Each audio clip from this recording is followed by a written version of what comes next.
नमस्कार, बहुत स्वागत है आप सभी का हमारे छत्तीसगढ़ में और मैं हूं आपके साथ ज्योति। विकसित भारत संकल्प यात्रा के तहत हितग्राहियों को योजनाओं की जानकारी देकर लाभान्वित किया जा रहा है। किसानों को खेती किसानी के नवाचारों से भी अवगत कराया जा रहा है। वहीं आपको बता दें कि कोटा ब्लॉक के ग्राम कुंवारी मुड़ा में और पंडरा पथरा में ड्रोन से फसलों में नैनो यूरिया का छिड़काव का प्रदर्शन किया गया। वहीं आयोजित शिविर में ड्रोन के जरिए नैनो यूरिया का फसलों में पर्णीय छिड़काव कर प्रदर्शन किया गया। वहीं किसानों को इसके उपयोग के लिए प्रोत्साहित भी किया जा रहा है। कोटा ब्लॉक के गांव कुमारी मुड़ा में किसान डोहरिया राम साहू, पंडरा पथरा में किसान गौरी शंकर वर्मा और बिल्हा ब्लॉक के ग्राम पंचायत पोड़ी में और सिलपहरी में ड्रोन के जरिए किसानों के फसलों में नैनो यूरिया का छिड़काव किया गया। वहीं ड्रोन के जरिए नैनो यूरिया का 1 एकड़ में छिड़काव 5 से 7 मिनट में हो जाता है और 500 ml नैनो यूरिया लगता है।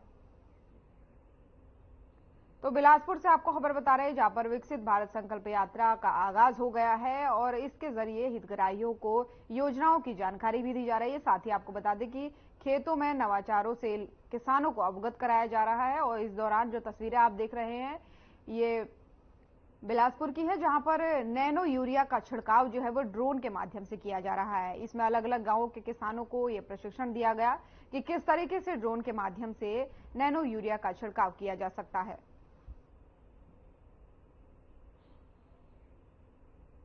और वहीं नियमीकरण की मांग को लेकर के संविदा कर्मियों ने संयुक्त मोर्चा खोलकर अनिश्चितकालीन हड़ताल की है। लगभग महीने भर से चले हड़ताल के बाद से तात्कालिक सरकार की ओर से राज्य के समस्त विभाग के संविदा अधिकारियों और कर्मचारियों का 27% वेतन वृद्धि की घोषणा की गई, लेकिन राष्ट्रीय स्वास्थ्य मिशन के कर्मचारियों को इसका लाभ अब तक नहीं मिला है। जबकि शासन की ओर से अपर सचिव छत्तीसगढ़ शासन स्वास्थ्य एवं परिवार कल्याण विभाग की ओर से इसके लिए बकायदा बजट स्वीकृत किया जा चुका है। साथ ही आपको बता दें कि हाल ही में स्वास्थ्य एवं परिवार कल्याण विभाग की ओर से एनएचएम स्टाफ के वेतन और वेतन वृद्धि के संबंध में पत्र जारी करके 27 की जगह केवल 5% वेतन वृद्धि का निर्देश दिया गया है। और उक्त निर्देश के विरोध में नियमानुसार 27% वेतन वृद्धि की मांग को लेकर के कबीरधाम के समस्त स्वास्थ्य संगठनों को समाहित करके बनाया गया है। साथ ही आपको बता दें कि स्वास्थ्य फेडरेशन ने मुख्यमंत्री के नाम ज्ञापन सौंपा है। तो खबर आपको कवर्धा से बता रहे हैं, जहां पर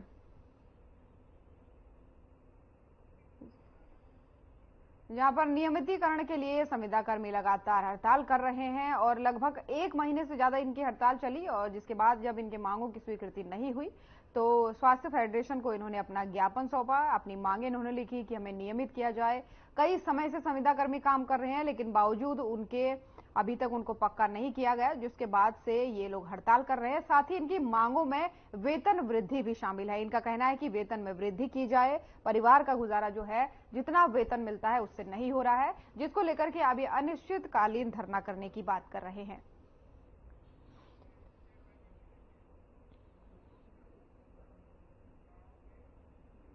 और मुख्यमंत्री विष्णुदेव साय पहली बार वीडियो कॉन्फ्रेंसिंग के माध्यम से प्रदेश के सभी कलेक्टरों से मिले हैं। उन्होंने सभी कलेक्टरों को प्रधानमंत्री आवास योजना के हितग्राहियों की सूची जल्द तैयार करने के निर्देश दिए हैं, ताकि शीघ्र ही इनका निर्माण किया जा सके। उन्होंने कहा कि राज्य में नई सरकार के गठन होते ही 18 लाख लोगों को आवास और 12 लाख किसानों को 2 वर्ष के बकाया बोनस देने का फैसला लिया गया है। कोरोना के इलाज के लिए जरूरी व्यवस्थाओं की जांच के लिए अस्पतालों में मॉक ड्रिल भी करने को कहा है। साथ ही उन्होंने कहा है कि 26 दिसंबर को वीर बाल दिवस मनाया जाएगा। इसमें बच्चों में वीरता का भाव जगेगा। वीडियो कॉन्फ्रेंसिंग में कई अधिकारी इस दौरान मौजूद रहे।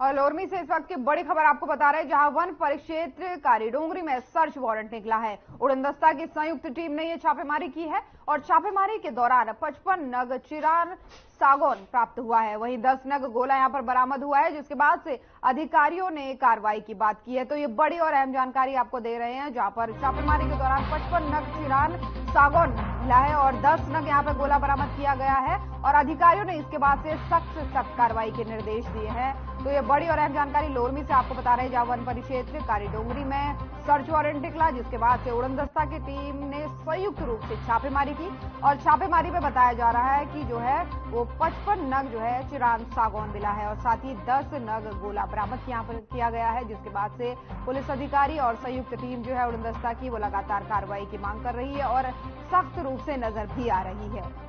तो इस वक्त की बड़ी और अहम जानकारी आपकी टीवी स्क्रीन पर आपको बता रहे हैं, लोरबी से खबर सामने आ रही है, जहां पर संयुक्त रूप से उड़नदस्ता की टीम ने छापेमारी की है और इस छापेमारी में जो है वो 55 नग चिरान सागौन बरामद हुआ है, जिसके बाद से 10 गोला बरामद होने की बात भी निकल करके सामने आ रही है, जिसके बाद से अधिकारीगण जो है वो लगातार एक्शन में लगे हुए हैं और इस पूरे जो है तंत्र को जानने में लगे हुए हैं कि क्यों ये तस्करी की जा रही है, कहाँ ये माल जा रहा है, किस तरीके से इसका व्यापार किया जा रहा है। तो ये छापेमारी के दौरान की तस्वीरें आपको दिखा रहे हैं, जहां पर चिरान सागौन आप साफ तौर पर देख सकते हैं 55 नग ये बरामद हुआ है, जिसके बाद से पुलिस ने कार्रवाई की है। उड़नदस्ता की टीम ने कार्रवाई करते ही इसे जब्त तो कर लिया है, लेकिन पूरा जो है ये जाल जो फैला है तस्करी का, इसको जानने के लिए लगातार प्रयास किए जा रहे हैं।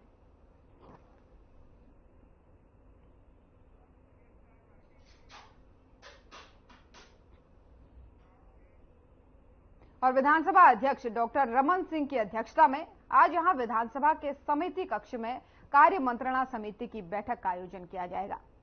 वहीं इस बैठक में मुख्यमंत्री विष्णुदेव साय, नेता प्रतिपक्ष चरणदास महंत, उप मुख्यमंत्री अरुण साव और विजय शर्मा सहित समिति के अन्य सदस्य भी उपस्थित रहे। तो खबर आपको बता रहे हैं छत्तीसगढ़ के रायपुर से, जहां पर कार्य मंत्रणा समिति की बैठक का आयोजन किया गया था और इस बैठक में कई अहम मुद्दों पर चर्चा हुई है। यहां पर उप मुख्यमंत्री समेत विधानसभा अध्यक्ष समेत कई लोग मौजूद रहे, साथ ही नेता प्रतिपक्ष भी इस दौरान उपस्थित रहे। बैठक के दौरान की तस्वीरें आपको दिखा रहे हैं और बताया जा रहा है कि इस बैठक में बहुत सारी अहम बातें निकल करके सामने आई है। और वहीं जिले के उत्कर्ष डीएस महाविद्यालय में गुरुवार को डीएस प्रवेश के लिए अंतिम प्रक्रिया जो भर्ती की है उसका आयोजन किया गया। इसमें छत्तीसगढ़ के अलग अलग क्षेत्र के अभ्यर्थी काउंसलिंग के लिए शामिल होने पहुंचे, लेकिन कॉलेज प्रबंधन ने 12 बजे ही गेट में ताला लगाकर काउंसलिंग की प्रक्रिया को शुरू कर दिया और इस कारण पहले नंबर पर नाम रहने वाले अभ्यर्थी प्रवेश काउंसलिंग से वंचित रह गए। इस पूरे मामले में हमने एक रिपोर्ट तैयार की है, आप भी देखिए।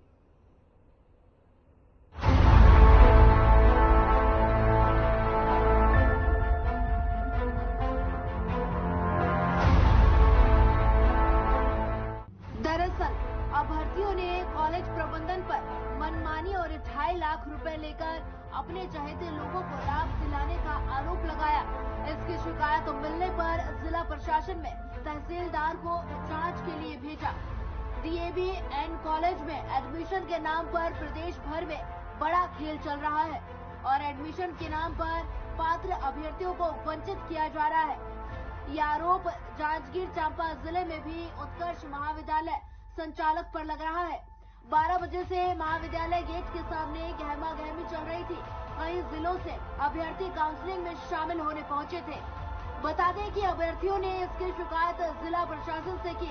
अभ्यर्थियों ने कॉलेज प्रबंधन पर मनमानी और 2.5 लाख रुपए लेकर अपने चहेते लोगों को लाभ दिलाने का आरोप लगाया। इस मामले में शिकायत मिलने पर जिला प्रशासन ने तहसीलदार को जांच के लिए भेजा, जहां कॉलेज प्रबंधन ने एनसीईआरटी के आदेश का हवाला देकर 12 बजे गेट में ताला लगाकर बंद कमरे में काउंसलिंग करने का दावा किया। वहीं इस मामले में जांच में पहुंचे अधिकारी ने कॉलेज परिसर में ताला लगाने को गलत बताया और इस मामले में अभ्यर्थियों को कलेक्टर के नाम पर लिखित शिकायत करने की सलाह दी और उस जांच के बाद आगे की प्रक्रिया होने की बात कही। बता दें कि पूरे प्रदेश में बीएड और डीएड महाविद्यालयों में प्रवेश की प्रक्रिया चल रही है। लगातार प्रवेश में बड़ी धांधली की शिकायत मिल रही है और इसके बाद भी प्रवेश प्रक्रिया में जांजगीर के उत्कर्ष महाविद्यालय में पारदर्शिता नहीं बरती गई। शिक्षा और चयन प्रक्रिया पर बड़ा प्रहार है। मेरा 21 रैंक है उत्कर्ष कॉलेज में। अभी आया तो यहाँ बंद है 12 बजे से, कोई अंदर जा नहीं पा रहे हैं और यहाँ सर नॉन अटेंडिंग करके 2.5 लाख रुपए का फीस ले जा रहा है। मैं जाके पता किया हूँ अंदर में, इधर सब सर लोग से, लड़के लोग से पता किया हूँ, लड़के लोग चुपचाप बता रहे हैं 2.5 लाख रुपए ले रहे हैं लोग। अभी 40,000 फीस है, 2 साल का 80,000 ये लोग को नहीं है। सब लोग 2.5 लाख रुपया देके, जो भी 120 रैंक, 85 रैंक, 56 रैंक, हमारा 21 रैंक है, इनका 1 रैंक है, वो और लोग का 8 रैंक है, ले क्यों नहीं रहे हैं? SCRT दिख नहीं रहा है क्या उन लोग को? ये लोग पूरा गेट का बंद करके रखे हैं।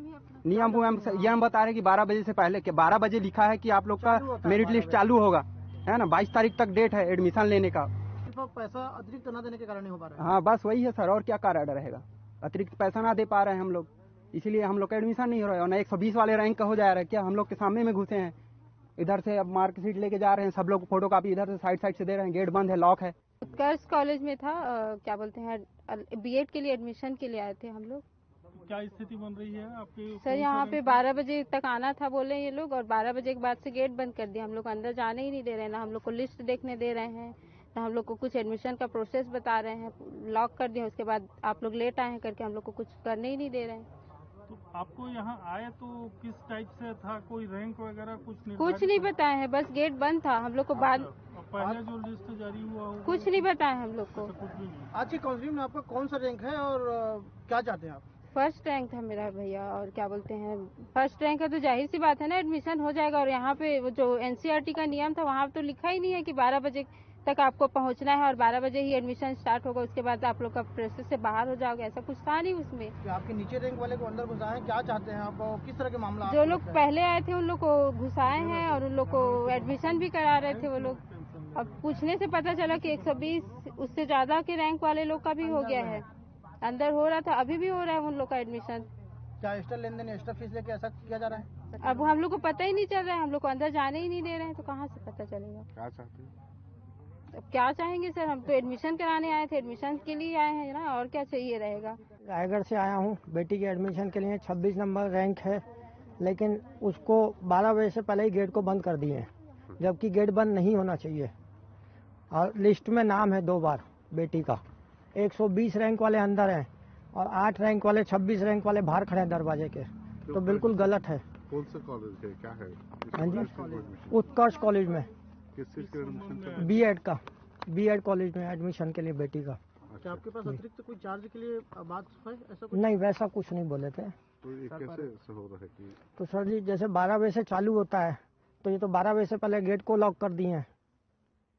कब से खड़े हैं आप लोग यहाँ पर? मेरे को तो यहाँ पौने 12 बजे से आके खड़ा हुआ हूँ। मैं रायगढ़ से आया हूँ, ट्रेन लेट चल रही है, अब आदमी काम छोड़ के आ रहा है अपना बच्चों के भविष्य के लिए, तो ये नहीं होना चाहिए, ये बहुत गलत है। एडमिशन मिले ना मिले वो अलग चीज़ है, लेकिन ये जो नियम है वो बहुत गलत है। अब कोई सारंगढ़ से आया हुआ है, लेकिन अब कोई नहीं आ रहा है बोलने के लिए सामने। कोई सारंगढ़ से है, कोई बरम किला से है, जैसे मैं खुद रायगढ़ से हूँ। अभी मैंने कल से आ रखा हूँ मैं अपना काम छोड़ के। क्या संभावना लग रही है, क्यों ऐसा? नहीं हो पाएगा अब।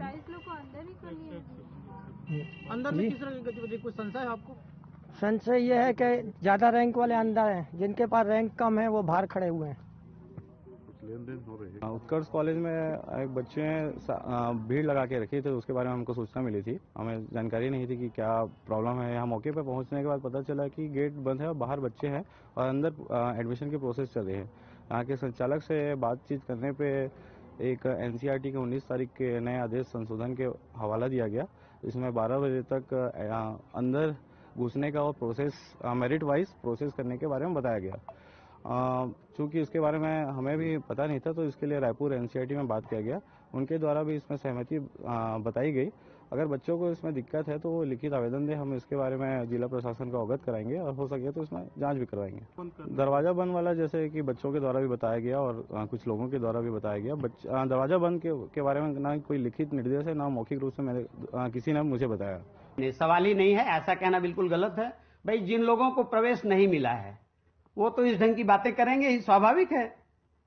भाई अभी जो देरी से पहुंचे वे लोग इस ढंग की बातें करके जो है अपने आप को जो है पुख्ता करना चाहते हैं कि भाई इस कारण से हमको एडमिशन नहीं मिल रहा है, जबकि ऐसी कोई बात नहीं है। जिन लोगों को प्रवेश दिया गया है वो सभी जो है अपना फॉर्म भर रहे हैं, प्रवेश ले रहे हैं। जितने लोग 12:03 तक जो कैंपस के अंदर आ गए हैं उनसे जो है सीटें जो है पूरी की गई। मात्र नियमों को आगे दिखाकर कई भविष्य के होनहार छात्रों के जीवन से खिलवाड़ आने वाले समय में अपना कैसा असर छोड़ता है, ये वक्त और महाविद्यालय के बाहर खड़े छात्र तय करेंगे। वहीं मामले में जिम्मेदार अधिकारी भी अभी चुप्पी साधे हुए हैं। Bureau report.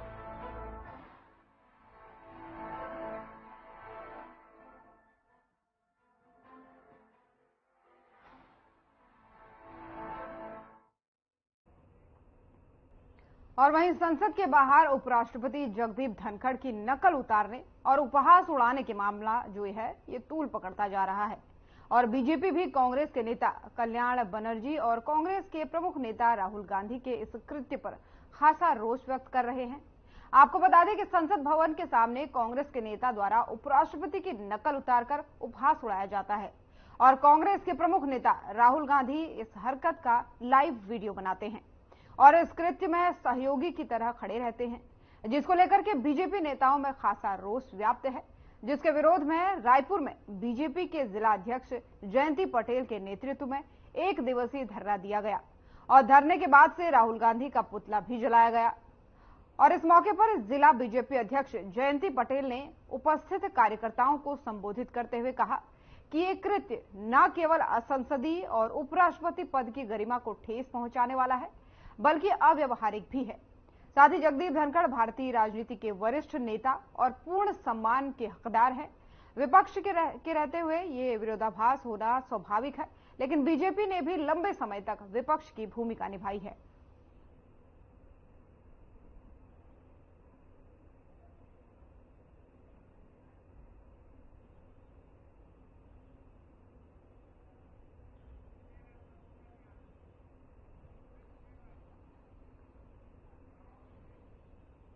और कलेक्टर कुंदन कुमार के मार्गदर्शन में सरगुजा जिले में शिक्षा की गुणवत्ता को बढ़ाने के लिए राष्ट्रीय आविष्कार अभियान के अंतर्गत छात्र छात्राओं को शैक्षणिक भ्रमण कराया जा रहा है। कलेक्ट्रेट परिसर में जिला मुख्य कार्यपालन अधिकारी नूतन कंवर ने शैक्षणिक भ्रमण बस को हरी झंडी दिखाकर रवाना किया।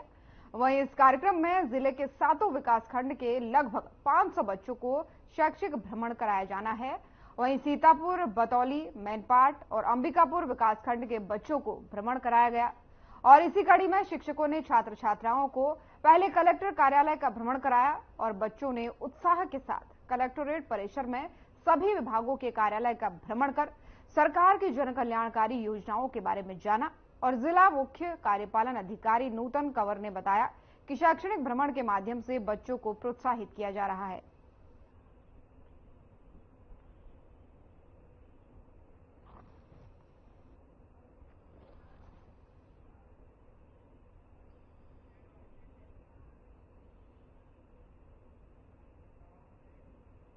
और जगदलपुर से बासागुड़ा जाने वाली यात्री बस रॉयल ट्रेवल्स और कुशवाहा ट्रेवल्स को यात्रियों को उतारकर इन बसों ने नक्सलियों ने इस बस में लगाई आग और घटना तिमारपुर के नजदीक बताई जा रही है, जिसके कारण आवागमन बाधित हो गया।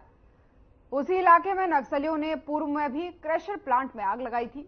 चूंकि क्रशर प्लांट में आगजनी की घटना को बीते काफी महीने हो चुके हैं, जो बस जलाने की घटना घटित हुई है, इससे लोगों में काफी दहशत है। घटनास्थल के लिए तत्काल पुलिस बल को रवाना किया गया, जिसके बाद से पुलिस बल वहां पहुंची और एसपी अंजनेय वार्ष्णेय ने पूरे मामले की पुष्टि की है।